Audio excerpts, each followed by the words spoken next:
Welcome back to the channel, your go-to place for in-depth analysis on global affairs.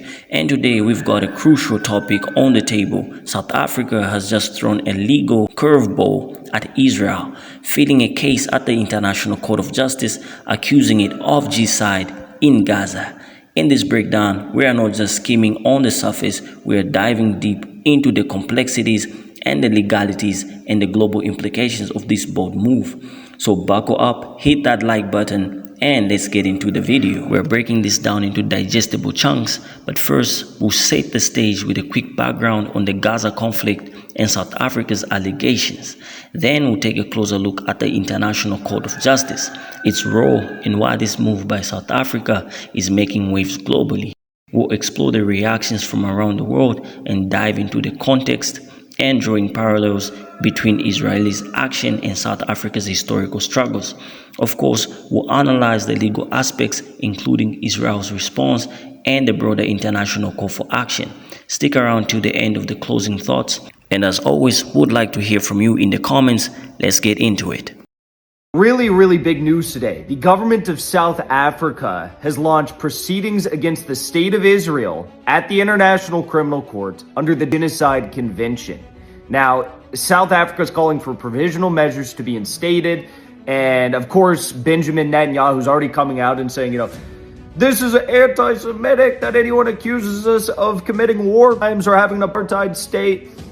But let's be real. If anyone knows about an apartheid state, it's South Africa. So really big news.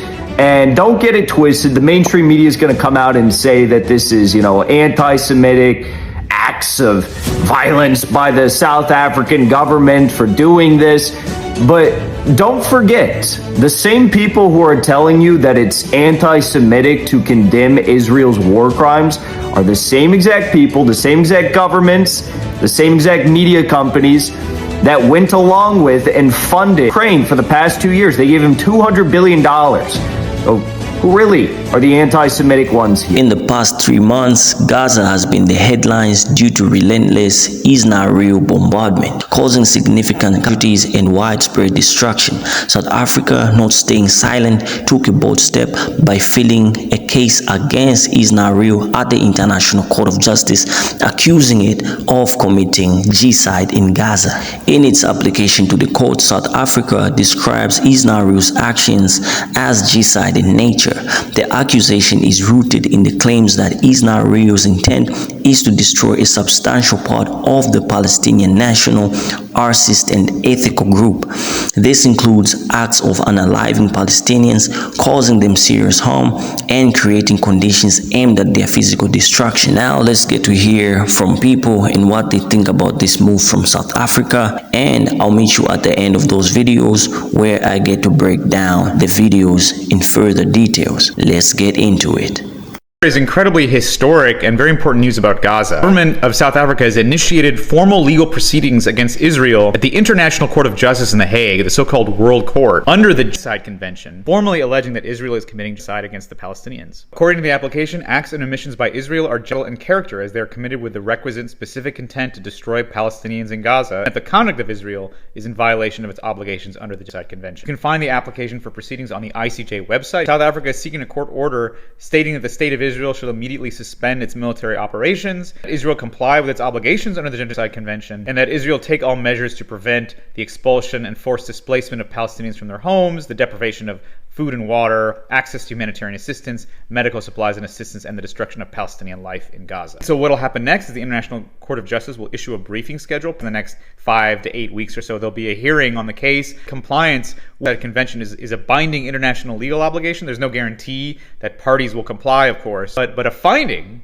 by the International Court of Justice, a neutral body, that the state of Israel is engaged in genocidal acts or is in violation of the Genocide Convention would carry tremendous diplomatic and international legal weight. Hi, I'm Medea Benjamin with the Peace Group Code Pink, and I'm so excited with the news that South Africa has just initiated legal proceedings before the International Court of Justice accusing Israel of genocide and asking the court to order Israel to immediately halt its attack.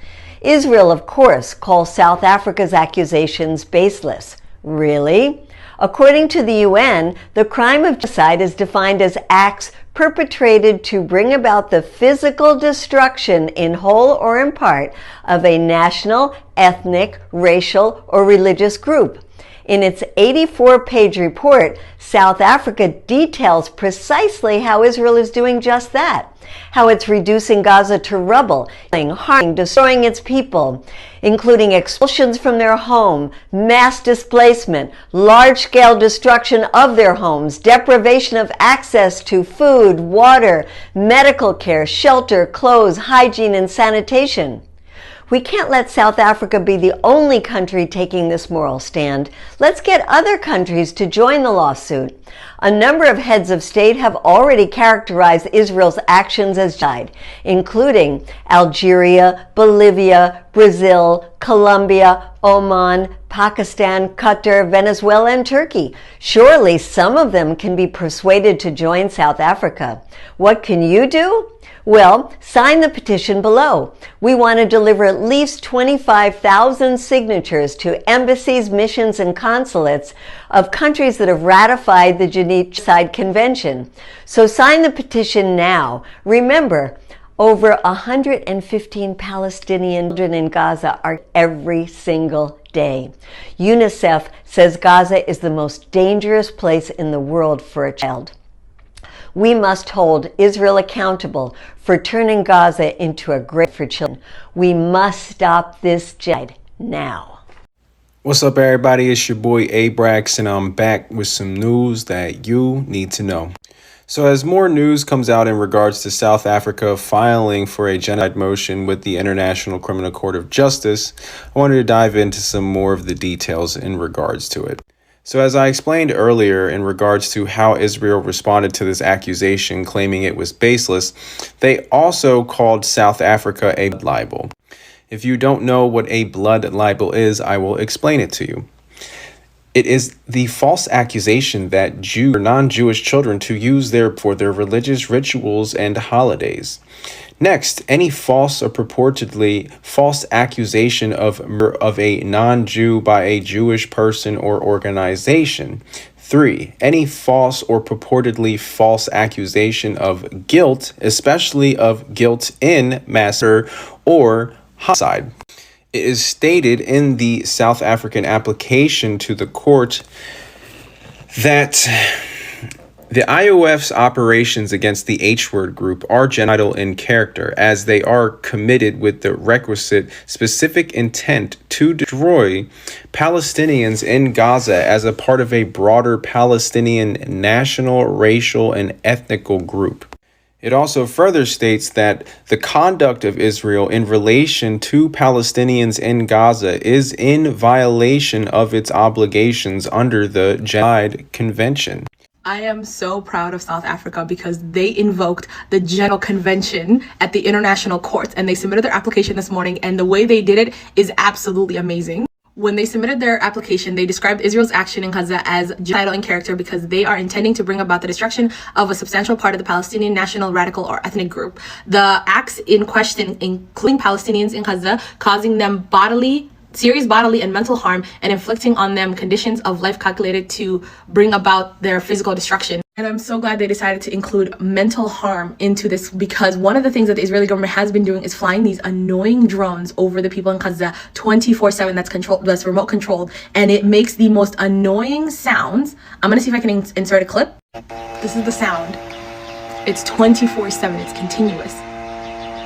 And it does nothing other than just mess with them, because 24/7 they're just hearing this buzzing noise in their head. So that's causing mental harm. And as for the mental harm, obviously carpeting a whole section of people is absolutely ridiculous. And limiting the humanitarian aid that goes into a population of 2.2 million people to the point where people are starving now is absolutely ridiculous. Also shutting off the water and electricity to the point where people can't access clean, hygienic ways of using the restroom and being able to take care of themselves. Yeah, that contributes to their physical destruction. People are excited for South Africa and that it's taking a stand for itself. This move is significant not just for the region but also on a global scale. Firstly, South African President Cyril Ramaphosa's comparison between Israel's policies and his country's past of apartheid regime has resonated with many.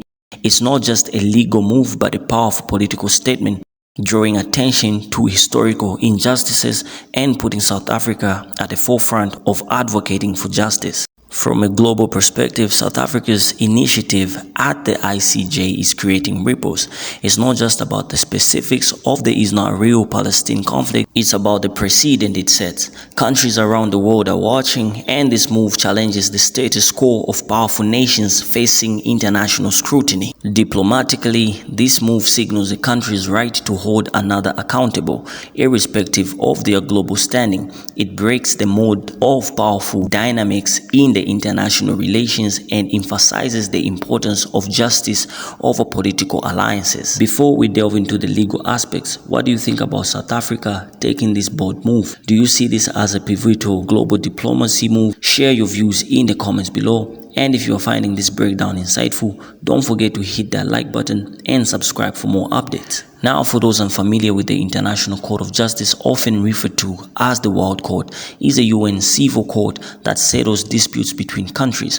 It's crucial to note that this is distinct from the International Criminal Court, which deals with individual prosecutions for war crimes. South Africa, being a member of the UN along with Israel, has bound with both countries to the jurisdiction of the ICJ. They have called for an expedited hearing, asserting that Israel's conduct violates the UN's Genocide Convention. The application also requests provisional measures to protect the rights of the Palestinian people. On the other side, Israel has rejected the claims, labeling them as baseless and going as far as calling them blood. Israel contends that its actions are not driven by intent to harm civilians, emphasizing efforts to limit harm to non-involved individuals. Interestingly, a group of 36 UN experts previously called on the international community to prevent genocide against the Palestinian people, characterizing Israel's actions as a genocide in the making since October 7. Now let's dive into the analysis. The disagreement here lies in whether there is intent to commit genocide, a key criterion under the Genocide Convention. Israel's leaders have made statements interpreted by some as indicating such intent, while they argue otherwise. South Africa's legal stand against Israel, a humanitarian imperative. In the shadow of the ongoing conflict in Gaza, South Africa's decision to take Israel to the International Court of Justice isn't just a legal maneuver. It's a resounding call for justice in the face of deepening humanitarian crisis. As we explore the reasons behind South Africa's legal pursuit, we confront the harsh reality of Gaza's situation. The Israel's relentless bombardment has resulted in over 21,000 Palestinian casualties and 55,000 injuries, disproportionately affecting women and children. This staggering toll becomes the canvas upon which South Africa paints its case, arguing that the human cost demands accountability. The UN Secretary General's urgent plea for a humanitarian ceasefire aligns seamlessly with South Africa's motives. His call for an immediate resolution and the release of hostages resonates with the urgency reflected in South Africa's legal action. Both voices converge the need to address the regional impact of the conflict, emphasizing the human toll as a central concern. South Africa's pursuit gains depth when we consider the mass displacement of at least 100,000 Palestinians to Rafah following Israel evacuation orders. This exacerbated the already dire living conditions and strained resources in Gaza. The impact on civilians becomes a poignant aspect of South Africa's argument, illustrating that the conflict isn't just about geopolitics, it's about the lives affected on the ground. The health crisis unfolding in Gaza, with diseases spreading among the displaced population, is a critical element underpinning South Africa's legal stand. The World Health Organization's alarming statistics underline the urgency. 180,000 with upper respiratory infections, 136,400 with diarrhea, and various other illnesses. This health crisis, exacerbated by the conflict, reinforces South Africa's call for accountability and justice. Amid the turmoil, UNICEF's intervention delivering 600,000 vaccines aligns with South Africa's narrative. This humanitarian effort not only addresses a critical health gap caused by the conflict but also becomes a symbol of the broader impact on civilians, especially children. It strengthens South Africa's case, emphasizing the consequences of the conflict on the most vulnerable. Before we delve deeper, it's crucial to address Israel's response to South Africa's move. Israel has dismissed the claims as baseless and labeled them as blood libel. This term historically refers to accusations against the community, often involving allegations of ritual, unaliving, or wrongdoing. In this context, Israel contends that the accusations lack a factual and legal basis, framing them as exploitative and contemptuous. As we connect the dots, South Africa's legal pursuit emerges not just as a national stance, but a global call for accountability. It challenges the international community to reckon with the human toll of the conflict, underscoring that this isn't merely a legal battle, it's an imperative to address the humanitarian crisis in Gaza. As we conclude this breakdown, it is clear that South Africa's move goes beyond legalities. It's a resonating call for justice in the face of profound humanitarian crisis. We'll continue closely follow this critical development, bringing you the latest updates on the intersection of law, geopolitics, and the lives impacted on the ground. If you found this breakdown insightful, don't forget to hit the like button, subscribe for more updates, and share your thoughts in the comments below. Signing off until our next exploration into the world's most pressing issues. Stay informed, stay engaged, and stay compassionate. See you on the next video.